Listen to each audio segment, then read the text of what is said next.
CM Revanth Reddy ఇప్పుడు national politics లో centre of attraction గా మారారా? డీలిమిటేషన్ పై సీఎం రేవంత్ రెడ్డి తెరపైకి తీసుకొచ్చిన హైబ్రిడ్ మోడల్ రాజకీయ వర్గాల్లో ప్రకంపనలు రేపుతోందా? నియోజకవర్గాల పునర్విభజనకు సౌత్ సెంటిమెంట్ జోడించి దానికి జీఎస్టీ డీపీ మిక్స్ చేసి కేంద్రంపై రేవంత్ సరికొత్త అస్త్రం సంధించాడు.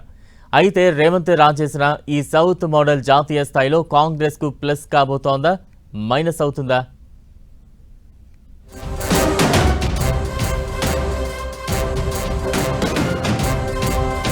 CM Revanth hybrid politics.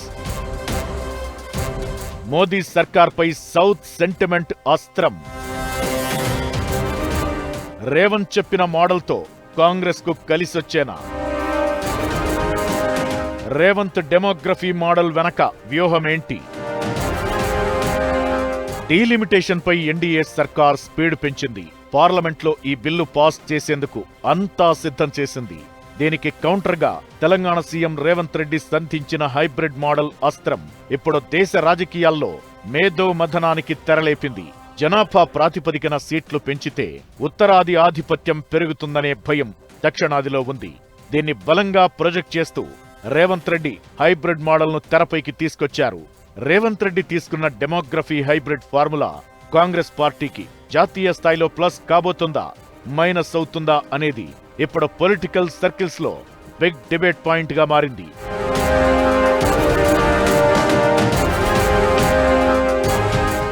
Modi సర్కార్ డీలిమిటేషన్ పూర్తి చేస్తే సౌత్ కి ఫండ్స్, సీట్ల కేటాయింపుల్లో తీవ్ర అన్యాయం జరుగుతుందనే భావన ప్రజల్లో బలంగా ఉంది.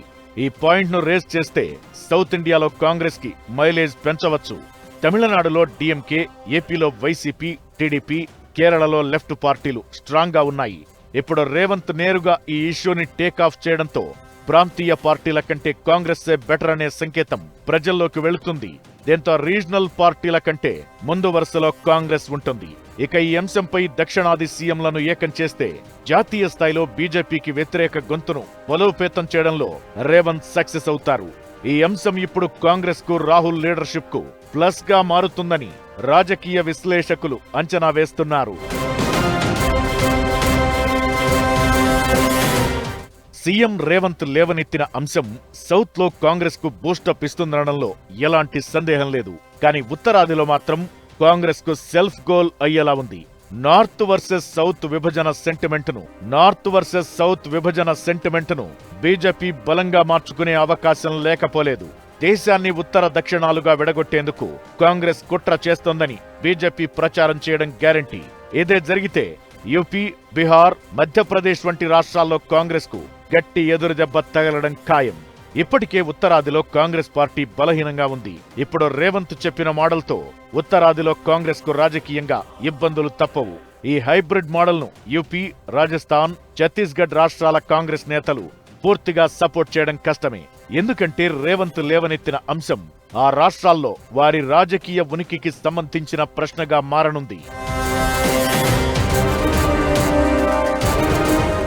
ఇదిలా ఉంటే సీఎం రేవంత్ హైబ్రిడ్ మోడల్ వెనుక పెద్ద మాస్టర్ ప్లాన్ ఉన్నట్లు టాక్ వినిపిస్తోంది. రేవంత్ రెడ్డి కేవలం ఒక ముఖ్యమంత్రిగా మాత్రమే కాకుండా ఒక నేషనల్ స్ట్రాటజిస్ట్ లాగా సెంట్రల్ లెవెల్లో ప్రొజెక్ట్ చేసుకోనున్నారు. మోదీ సర్కార్ ఒకవేళ దిగివచ్చి హైబ్రిడ్ మోడల్ ను అంగీకరిస్తే ఆ క్రెడిట్ మొత్తం రేవంత్ రెడ్డి ఖాతాలో పడనుంది. వీటన్నింటినీ దృష్టిలో ఉంచుకుని రేవంత్ ఈ ఎపిసోడ్లో ఉత్తరాదిపై వ్యతిరేకతను ఎక్కడా ప్రదర్శించకుండా జాగ్రత్త తీసుకుంటున్నారట. అందుకే రేవంత్ తన లేఖల్లో అభివృద్ధి చేసిన వారికి శిక్ష వెయ్యకండి అని మాత్రమే అంటున్నారు. దీంతో జాతీయ స్థాయిలో యువత, మేధావులను ఆకట్టుకోవాలనేది రేవంత్ రెడ్డి ప్లాన్ గా కనిపిస్తోంది. మొత్తానికి రేవంత్ రెడ్డి రాజేసిన ఈ అంశం ఇప్పుడు కాంగ్రెస్ హైకమాండ్ చేతిలో ఉంది. దీన్ని సౌత్ సెంటిమెంట్ గా మాత్రమే చూస్తే పార్టీ గ్రాఫ్ పడిపోయే ప్రమాదం ఉంది. అదే రాష్ట్రాల హక్కులుగా ప్రొజెక్ట్ చేయగలిగితే మాత్రం నేషనల్ లెవెల్లో కాంగ్రెస్ పార్టీకి, అలాగే రేవంత్ రెడ్డికి క్రెడిట్ రానుంది. మరి రేవంత్ హైబ్రిడ్ అస్త్రం ఢిల్లీ కోటలో ఎలాంటి ఫలితాన్నిస్తుందో చూడాలి.